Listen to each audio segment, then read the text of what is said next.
Sous le règne de Léopold II, le Congo fut transformé en un gigantesque camp de travail forcé. Entre 1885 et 1908, environ 10 millions de Congolais périrent à cause des exactions belges. Les indigènes étaient contraints de récolter du caoutchouc sous la menace des armes. Pour chaque quota non atteint, des punitions atroces étaient infligées. Mains coupées, flagellations publiques, villages incendiés. Cette terreur systématique a marqué à jamais la mémoire collective congolaise.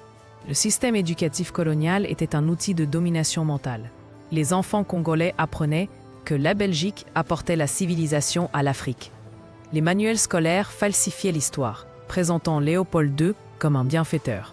Pendant ce temps, moins de 1% des Congolais avaient accès à l'enseignement secondaire en 1950.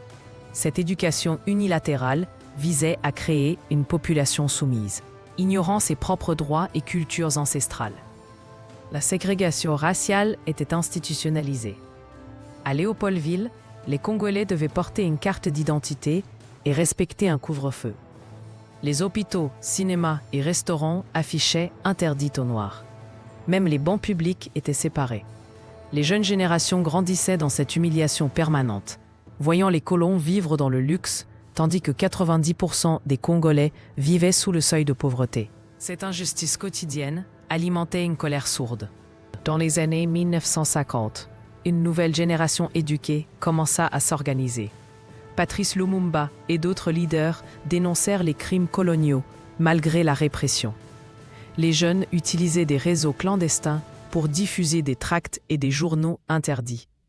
En 1959, des émeutes éclatèrent à Léopoldville après qu'un meeting politique fut interdit.